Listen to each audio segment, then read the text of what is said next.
Que Dios les bendiga, hermanos, gracias por estar con nosotros y amigos también que se conectan a nuestras lecturas bíblicas matutinas. Gracias por sus comentarios, por sus saludos y también por compartir la liga o el enlace con sus conocidos. Les recuerdo que estamos dando lectura al Evangelio de Mateo en el capítulo 14. Hoy vamos a dar lectura del versículo 22 al 36. Prácticamente vamos a terminar el capítulo 14. Y bueno, yo le invito para que lea con nosotros o nos escuche, nos vea como se le haga más fácil de hacerlo, porque probablemente usted ya está en sus labores, probablemente va conduciendo su automóvil o está haciendo alguna otra labor que no le permite leer con nosotros, pero sí escucharnos. Pero si lo puede hacer, hágalo con nosotros también, será de mucha bendición. Donde quiera que se encuentre, que Dios le bendiga rica y abundantemente. Dice así la lectura de Mateo 14, 22 al 36. Enseguida Jesús hizo a sus discípulos entrar en la barca e ir delante de él a la otra ribera, entre tanto que él despedía a la multitud. Despedida la multitud, subió al monte a orar aparte, y cuando llegó la noche, estaba allí solo.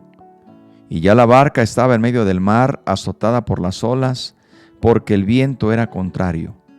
Mas a la cuarta vigilia de la noche, Jesús vino a ellos andando sobre el mar. Y los discípulos, viéndole andar sobre el mar, se turbaron, diciendo: «Un fantasma», y dieron voces de miedo. Pero enseguida Jesús les habló, diciendo: «Tened ánimo, yo soy, no temáis».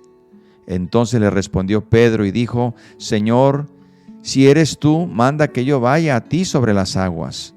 Y él dijo: «Ven». Y descendiendo Pedro de la barca, andaba sobre las aguas para ir a Jesús. Pero al ver el fuerte viento, tuvo miedo, y comenzando a hundirse, dio voces diciendo: «Señor, sálvame». Al momento Jesús, extendiendo la mano, asió de él y le dijo: «Hombre de poca fe, ¿por qué dudaste?». Y cuando ellos subieron en la barca, se calmó el viento. Entonces los que estaban en la barca vinieron y le adoraron, diciendo: «Verdaderamente eres Hijo de Dios». Y terminada la travesía, vinieron a tierra de Genesaret. Cuando le reconocieron los hombres de aquel lugar, enviaron noticias por toda aquella tierra alrededor y trajeron a él todos los enfermos y le rogaban que les dejase tocar solamente el borde de su manto, y todos los que le tocaron quedaron sanos. Amén. Esta es la confianza que tenemos. Por eso al final vamos a orar por las peticiones, hermano. Vamos a orar por su necesidad. Le pido que nos ayude a orar.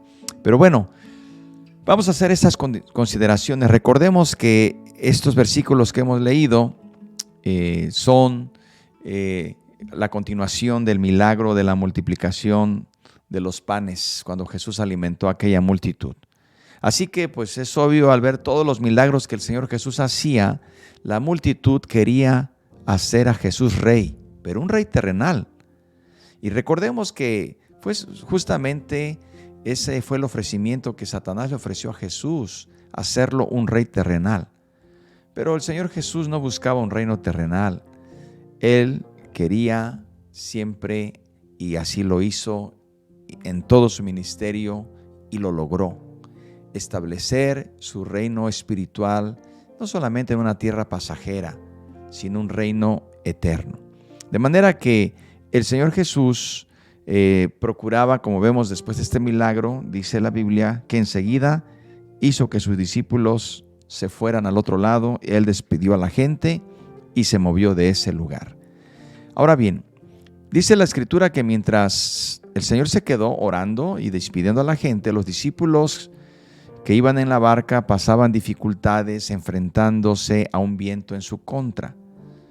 Es interesante también decir que las tormentas repentinas y violentas son muy comunes en el mar de Galilea, pero los discípulos tenían, desde luego, práctica para enfrentar una tormenta común.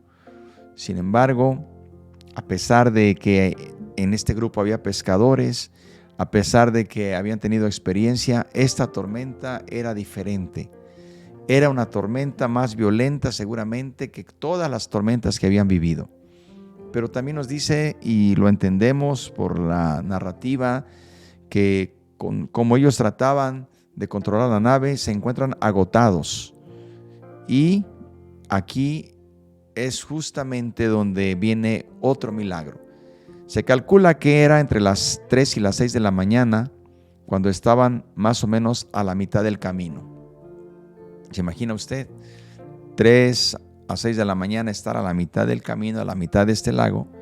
Y ahí aparece el Señor Jesús, va a su encuentro, caminando sobre el agua. Mire usted qué maravilloso.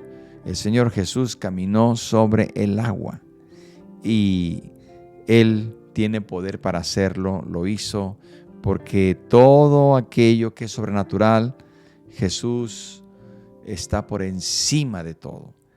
De manera, hermanos, que aquí podemos entender cómo el Señor, porque sabemos que Él lo hizo, muchos no logran explicarlo y no lo van a explicar, nunca lo van a poder entender, porque las cosas del Señor y las obras de Dios las hace por su poder. Cualquier persona podría dudar de que Jesús caminó sobre el mar. Y no solamente Jesús, también Pedro. Pero no solamente hizo eso, el Señor venció a la muerte y venció las potestades de las tinieblas.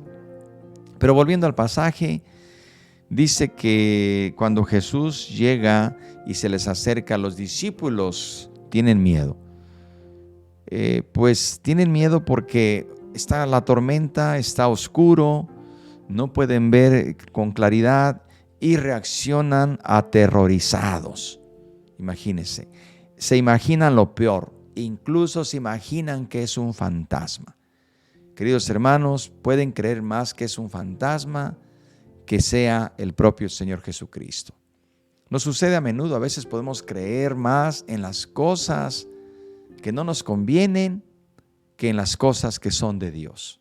Ellos identifican esta manifestación como un fantasma, sabiendo que Jesús era el que había hecho milagros anteriormente. Inmediatamente ellos piensan que están enfrentando una situación desconocida, pero Jesús va al encuentro. El Señor disipa sus dudas. Esto me llena de gozo mi corazón, porque el Señor disipa nuestras dudas. Dice que el Señor les dijo, no tengan miedo, tengan ánimo. Esa es la palabra que quiero que quede hoy en su corazón, hermano. No tenga miedo, tenga ánimo. No vea lo que no edifica, no crea en lo que no llena ni satisface el corazón. Crea en la palabra de Dios. Ponga sus ojos en Jesús, el autor y consumador de nuestra fe. Así que el Señor dice, no teman, tengan ánimo. ¿Le suena esta palabra en su corazón? No temas, ten ánimo. Ojalá llegue a lo más profundo de nuestro corazón esta palabra. Y entonces vemos aquí nuevamente al impetuoso Pedro le pide a Jesús que también él lo hiciera caminar sobre el agua, que si era él lo hiciera caminar. Le dijo, Señor, si eres tú, haz que yo vaya hacia ti. En otras palabras, ¿cómo sé que eres tú? Si eres tú, te pido que me permitas ir a ti sobre el agua. Y Jesús le dijo, ven, ven. Y Pedro salió de la barca y comenzó a caminar hacia Jesús sobre el agua. Pero cuando apartó los ojos de Jesús y miró las altas olas que le rodeaban, sintió miedo y comenzó a hundirse. Entonces hace una exclamación, sálvame. Y Jesús se le acercó y lo tomó, pero también lo amonestó. Esto, queridos hermanos, debe ser para nuestra enseñanza también, porque el Señor está con nosotros. Y cuando el Señor está obrando en medio de la tormenta, cuando estamos viendo la mano de Dios, dudamos. Pero el Señor nos dice, ¿por qué dudas? ¿Que acaso no ves que estoy haciendo el milagro? ¿No ves que estoy haciendo la obra?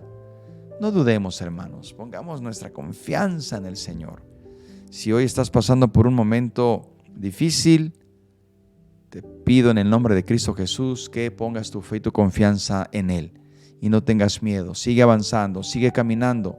Quizás sientas que vas caminando en una incertidumbre, que te vas a hundir en cualquier rato. Todos pasamos por eso. Pero hoy el Señor te dice, no temas, no dudes, yo estoy contigo. Para ir terminando, dice que el Señor Jesús sí le exhorta y a todos les dice, ¿por qué dudan? ¿Y por qué tienen miedo? Entonces dice que cuando el Señor estaba en la barca, pues le adoraron, diciendo, verdaderamente eres el Hijo de Dios. Adoran al Señor, rendidos, obviamente, pues nos damos cuenta que reconocen el poder. Hoy nosotros también podemos hacer lo mismo, caer de rodillas, adorarle y decir, Señor, tú eres el Hijo de Dios. Pero vemos aquí también, para terminar estos versículos, dice que cuando terminó la travesía, vinieron a tierra de Genezaret, y ahí se corrió la noticia que estaba Jesús a su alrededor. Trajeron enfermos y todos los que le tocaron quedaron sanos. Rápidamente se extendió la noticia de que Jesús estaba allí. Y la gente acudió de todas partes llevando a los enfermos para que los sanara. Muchos fueron sanados de toda clase de enfermedad. Y yo creo en el nombre de Jesús en esta hora que el Señor nos sana de toda clase de enfermedad. Dice que algunos querían tocar solamente su manto, pero recordemos que la ropa no tenía ningún poder para sanar. Solo Jesús era el que los sanaba. Él miraba la fe de ellos como aquella mujer de flujo de sangre. El Señor los sanó por la fe y por su poder y por su misericordia. ¿Lo podrá hacer el día de hoy? Claro que sí. Oramos. ¿Qué le parece si oramos y clamamos al Señor? Padre bendito, en esta hora, Señor, nos acercamos a tu presencia. Oh Señor, no hay duda, tú eres el que estás por encima de cualquier circunstancia. Tú eres el poderoso, el único, el que tiene poder y autoridad en la tierra, en el cielo, debajo de la tierra. Y tú tienes poder para sanar, para dar vida, para, Señor, hacer un milagro en el cuerpo, en la familia, en el matrimonio, en el hogar. A ti acudimos, Señor. Obra en esta hora y manifiéstate, Señor, con todos los que están enfermos. Hazlo, Padre eterno, en el nombre de Jesucristo te lo estamos pidiendo y te damos gracias por esta mañana. En el nombre de Jesús. Amén. Que Dios les bendiga, hermanos y amigos. Aquí les esperamos el día de mañana porque vamos a iniciar el capítulo 15. No se lo pierda. Por lo pronto que tenga un día, una tarde, una noche bendecida y sigamos escudriñando la Sagrada Escritura. La paz de Dios.